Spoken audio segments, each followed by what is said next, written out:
Hello. இன்னைக்கு நாம பார்க்க போற விஷயம் ரொம்பவே ஸ்பெஷல். ம் ஆமா. இதுவரைக்கும் நீங்க எத்தனையோ விஷயங்களை தேடி படிச்சிருக்கலாம், பல தகவல்களை தெரிஞ்சுக்க முயற்சி பண்ணியிருக்கலாம். ஆனா நீங்க எங்களுக்கு அனுப்பி வச்ச அந்த ஆத்யாசாந்தியோட நோட்ஸ், அதாவது அந்த சேக்ரெட் என்கொயரி, புனிதமான விசாரணை புத்தகத்தோட குறிப்புகள். ஆமா, அந்த ஆன்லைன் கிளாஸ் ரெக்கார்டிங்ஸ், தியான முகாம் குறிப்புகள் எல்லாம். கரெக்ட். அதையெல்லாம் நாங்க முழுசா படிச்சோம். உண்மையிலேயே சொல்லணும்னா, நீங்க அனுப்பின இந்த சோர்ஸ் மெட்டீரியல்ஸ் எங்க மைண்டே பிளாங்க் ஆக்கிடுச்சு. கண்டிப்பா, எனக்கும் அதே ஃபீலிங் தான். ஏன்னா இது சும்மா ஒரு தகவல் களஞ்சியம் கிடையாது.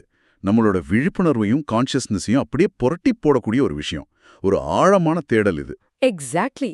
நீங்க அனுப்பின அந்த ஆயிரக்கணக்கான கேள்விகள், அதுக்கு ஆத்யாசாந்தி கொடுத்த பதில்கள் எல்லாத்தையும் பார்க்கும்போது ஒன்னு ரொம்ப தெளிவா புரிஞ்சது.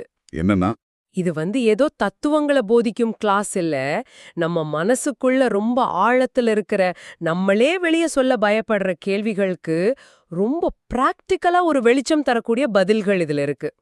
ஆமா, இந்த குறிப்புகளோட ஆரம்பத்திலேயே ஜென் தத்துவத்துல வர்ற ஒரு அழகான உருவகம் ஒன்னு இருந்துச்சு. ஓ, அந்த அம்புகள் பத்தின உருவகமா? ஆமா, அது எனக்கு ரொம்பவே பிடிச்சிருந்தது. அதாவது ஒரு மாணவன் கேட்கிற கேள்வி அப்படிங்கிறது காத்துல ரொம்ப வேகமா பாயின ஒரு அம்பு மாதிரி. அதுக்கு ஆசிரியர் சொல்ற பதில் அந்த அம்பை நோக்கி நேர் எதிரப்பாயிர இன்னொரு அம்பு. ம். 2 அம்புகளும் நடுவானத்துல மிகச்சரியா ஒன்னு மோதி செதறும்போது அங்க ஒரு பெரிய சத்தம் வரும் இல்லையா? ஆனா அந்த சத்தத்துக்கு அப்புறம் ஒரு அமைதியான வெற்றிடம் உருவாகும் பாருங்க. அந்த வெற்றிடத்துல தான் உண்மையான தெளிவு பிறக்குமா? வாவ், கேட்கவே ரொம்ப ஆழமா இருக்கு. இல்ல, யோசிச்சு பாருங்க. நம்ம மனசுக்குள்ள ஓடுற கேள்விகளும் பதில்களும் மோதி உடையும் போது நமக்குள்ள என்ன நடக்கும்? அதைத்தான் நாம இன்னைக்கு இந்த ஆழமான அலசல்ல டீகோட் பண்ண போறோம். அந்த வெற்றிடம் தான் விழிப்புணர்வோட திறவுகோள்.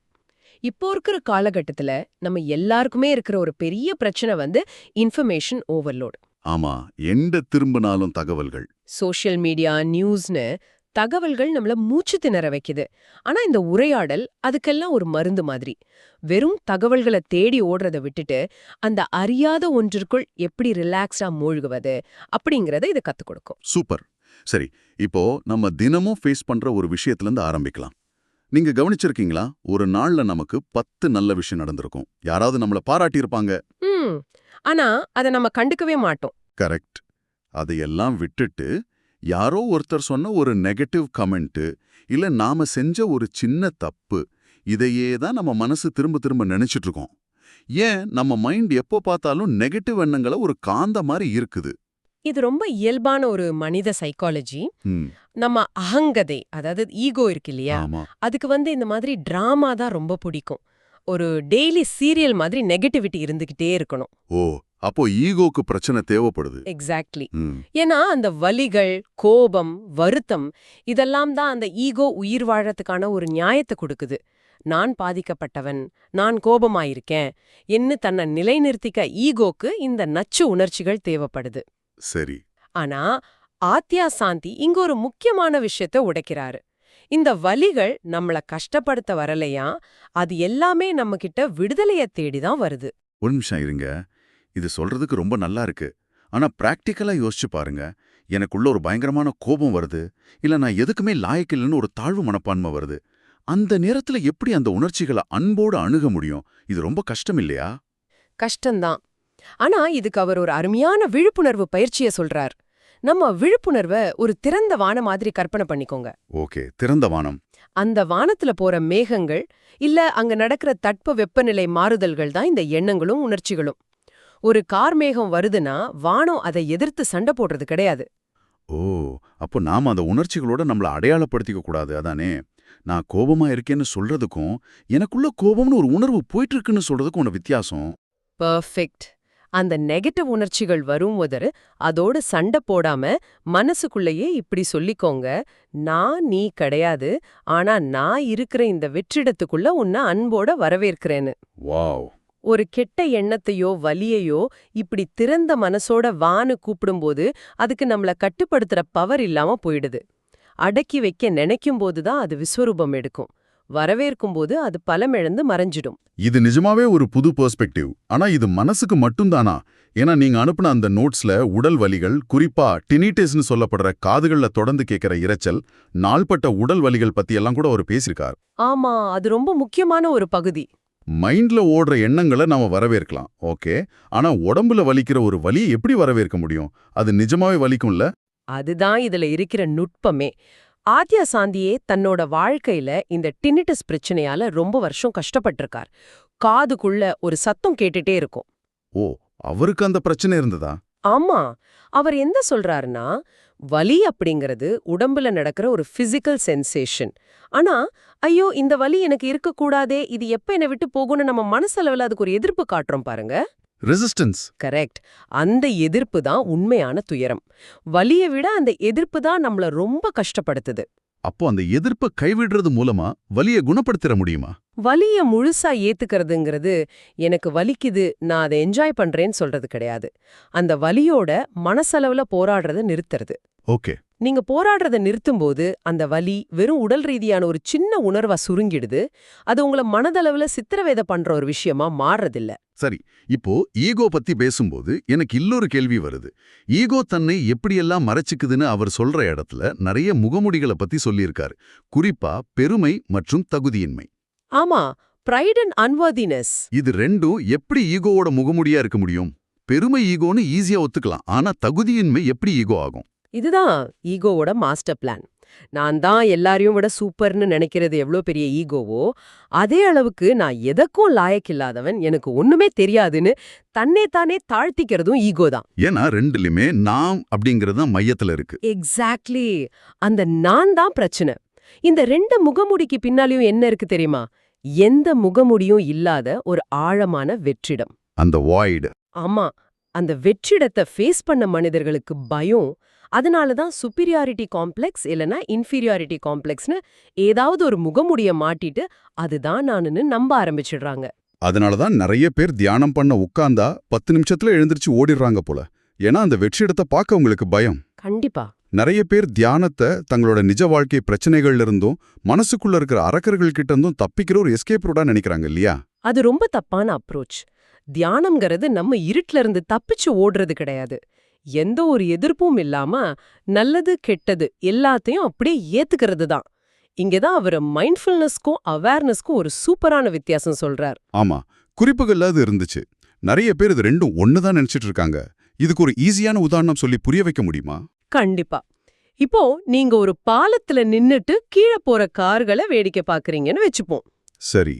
மைண்ட்ஃபுல்னஸ் அப்படிங்கிறது நீங்க பாலத்துல நின்னுட்டு அந்த கார்களை, அதாவது உங்க எண்ணங்களை கவனிக்கிறது. இதுல கவனிக்கிற நான்னு ஒருத்தர் இருக்கார். ஓகே, ஒரு பார்வையாளர் இருக்காரு. ஆனா அவேர்னஸ், அதாவது விழிப்புணர்வு அப்படிங்கிறது நீங்க தான் அந்த பாலம், நீங்க தான் அந்த கார்கள், நீங்க தான் அந்த மொத்த ஸ்பேஸ்மேனு உணர்றது. வாவ். அங்க கவனிக்கிறவன் கவனிக்கப்படுற பொருள்னு ரெண்டு கிடையாது, கவனிப்பு மட்டுமே இருக்கு. இது பிரபஞ்சத்தோட அடிப்படைத்தன்மை. செம்ம எக்ஸாம்பிள் இது. நீங்க அந்த மொத்த ஸ்பேஸ்மே நீங்க தான் சொன்னோன்னே எனக்கு இன்னொரு விஷயம் ஞாபகம் வருது. விழிப்புணர்வு அப்படின்னாலே புத்தர் மாதிரி ஒரு மரத்தடியில உட்கார்ந்த உடனே திடீர்னு ஒரு மின்னல் வெட்டுற மாதிரி ஞானோதயம் வந்துருன்னு தானே நாம நினைச்சிட்டு இருக்கோம். ஆமா, அது ஒரு சினிமேட்டிக் எதிர்பார்த்து. நீங்க கொடுத்த அந்த நோட்ஸ்ல விழிப்புணர்வுங்கிறது தலை, இதயம், குடல்னு 3 வெவ்வேறு நிலைகள்ல நடப்புன்னு இருக்கு. Head, heart, gut. இது கொஞ்சம் குழப்பமா இருக்கே. அதுதான் இதுல இருக்கிற ரொம்ப இன்ட்ரெஸ்டிங்கான விஷயமே. அவேக்கனிங் அப்படிங்கிறது ஒரே நாள்ல நடக்கிற மேஜிக் கிடையாது. அது ஒரு ப்ராசஸ் மாதிரி 3ஆ பிரிக்கலாம். முதல் நிலை தலை சம்பந்தப்பட்டது. அதாவது மைண்ட் சம்பந்தப்பட்டதா? ஆமா, நம்ம மைண்ட்ல ஓடுற எண்ணங்கள், கான்செப்ட்ஸ், ஐடியாக்கள் இதுலேருந்து விடுபட்டு ஒரு தெளிவான வெற்று விழிப்புணர்வை அடையிறது. எண்ணங்கள் வந்தாலும் அது உங்களை கண்ட்ரோல் பண்ணாது. நிறைய பேருக்கு இந்த முதல் நிலை ஈஸியா நடந்துரும். அப்போ அடுத்தது இதயம் நிலை. இது எமோஷன் சம்பந்தப்பட்டதா? கரெக்ட். தலையில விழிப்புணர்வு வந்தாலும் மனசுக்குள்ள பழைய காயங்கள், யாரோ பண்ண துரோகம், வருத்தம் இதெல்லாம் அப்படியேதான் இருக்கும். இந்த இதயநிலை விழிப்புணர்வு நடக்கும்போது தான் அந்த உணர்ச்சி ரீதியான தடைகள் எல்லாம் உடையும். ஓ, அங்கதான் அந்த ஹீலிங் நடக்குது. ஆமா, அங்க ஒரு எல்லையற்ற அன்பு பிறக்கும். பிரபஞ்சத்துல இருக்கிற எல்லாத்துக்கூடையும் நாம ஒன்னாதான் இருக்கோம் அப்படிங்கிற ஃபீலிங் வரும். உங்களை நீங்க ஒரு மரத்திலேயோ ஒரு பறவையிலேயோ உங்களை கஷ்டப்படுத்தின ஒருத்தர்கிட்டயோ கூட பார்க்க முடியும். கேட்கவே ரொம்ப சிலிர்ப்பா இருக்கு. ஆனா 3ஆவதா அவர் சொல்ற அந்த குடல் நிலை, கட் லெவல், இதுதான் இருப்பதிலே ரொம்ப அடிப்படையான ஆழமான நிலைன்னு சொல்றாரு. இது ஏன் இவ்வளவு முக்கியம்? குடலுக்கும் விழிப்புணர்வுக்கும் என்ன சம்பந்தம்? ரொம்ப முக்கியமான கேள்வி. மனிதர்களோட உயிர் வாழும் உள்ளுணர்வு, அந்த சர்வைவல் இன்ஸ்டிங்க்ட், அப்புறம் இருப்பு பத்தின அடிப்படை பயம், இது எல்லாமே நம்ம அடி வயித்துல தான் வேரூன்றி இருக்கு. ஆமா, ஒரு மலையோட உச்சியிலிருந்து கீழே விழப்போற அந்த ஒரு நொடியில வயித்துல ஒரு பட்டாம்பூச்சி பறக்கும், அந்த பயம் வரும் பாருங்க. எக்ஸாக்ட்லி, அதுதான். ஈகோ முற்றிலுமா மரணிக்கிற இடம் இதுதான். நாங்கிற அந்த ஐடென்டிட்டி முழுசா அழிய போகுதுன்னு தெரிஞ்சோடனே ஒரு மிகப்பெரிய பயம் வரும். ஏன்னா இருத்தலோட கடைசி பிடியும் அங்கதான் தளருது. இது ரொம்ப அச்சுறுத்தலான அனுபவம். அப்போ இந்த 3 நிலைகளையும் தாண்டி போகும்போது தான் அந்த சுயமின்மை, அதாவது நோ செல்ஃப் அப்படிங்கிற நிலை வருமே. ஒரு தனி மனிதன் அப்படிங்கிற எல்லையே இல்லாம போயிடுமா? ஆமா, அங்க நான்னு சொல்றதுக்கு ஒண்ணுமே இருக்காது. வெறுமனே இந்த பிரபஞ்ச இருப்பு மட்டும் தன்னாலே இயங்கிட்டு இருக்கும். இதையெல்லாம் கேட்கும்போது இந்த உலகத்தை நாம பார்க்குற விதமே மாறணும்னு தோணுது. ஏன்னா வெளிய உலகத்துல இவ்வளவு கஷ்டங்கள், நோய்கள், இயற்கை சீற்றங்கள் எல்லாம் இருக்கு. இதையெல்லாம் இந்த விழிப்புணர்வு அடைஞ்ச ஒருத்தர் எப்படி ஃபேஸ் பண்ணுவார்? இத நாம கொஞ்சம் பெரிய லெவல்ல கனெக்ட் பண்ணி பார்க்கணும். மனிதர்கள் படுற துன்பங்களை நாம 2ஆ பிரிக்கலாம். ஓகே. ஒன்னு, தவிர்க்க முடியாத துன்பம். அதாவது வயசாகிறது, நோய் வர்றது, இறப்பு, இதெல்லாம் இயற்கை. அது யாருமே மாத்த முடியாது. ஆமா. ஆனா 2வது ஒன்னு இருக்கு. அது ஈகோவால நாமே உருவாக்குகிற விருப்பமான துன்பம், ஆப்ஷனல் சஃபரிங். உண்மை என்னன்னா, நம்ம வாழ்க்கையில 80 முதல் 90% கஷ்டங்கள் இந்த ஆப்ஷனல் சஃபரிங் தான். இது ரொம்ப நிதர்சனமான உண்மை. உதாரணத்துக்கு, காலையில டிராஃபிக்ல யாரோ ஒருத்தர் நம்ம வண்டியை முந்திட்டு போயிட்டாருன்னா அந்த சம்பவம் 5 செகண்ட்ல முடிஞ்சிரும். ஆனா நாம ஆபீஸ் போய் சாயங்காலம் வீட்டுக்கு வந்து தூங்குற வரைக்கும் அவன் எப்படி அப்படி என்ன முந்தலான்னு நினைச்சு கோவப்படுவோம். கரெக்ட். அந்த ஒரு சின்ன ஈகோ தான் நமக்கு இவ்ளோ பெரிய கஷ்டத்தை கொடுக்குது. இது எப்படி சரி பண்றது? மீட்பு அன்புன்னு ஒரு கான்செப்ட் சொல்றாரே, ரெடம்ப்டிவ் லவ். அதென்ன? அன்பும் உண்மையும் ஒன்னோட ஒன்னு கலந்திருக்கணும். அன்பு இல்லாத உண்மை எப்படி இருக்கும்னா, அது ரொம்ப ரஃப்பா, முரட்டுத்தனமா இருக்கும். அதே மாதிரி உண்மை இல்லாத அன்பு ரொம்ப சென்டிமெண்டலா, காம்ப்ளிகேட்டடா மாறிடும். ஓ, ரெண்டுமே பேலன்ஸ்டா இருக்கணும். ஆமா, இது ரெண்டும் சேர்ந்த ஒண்ணுதான் மீட்பு அன்பு.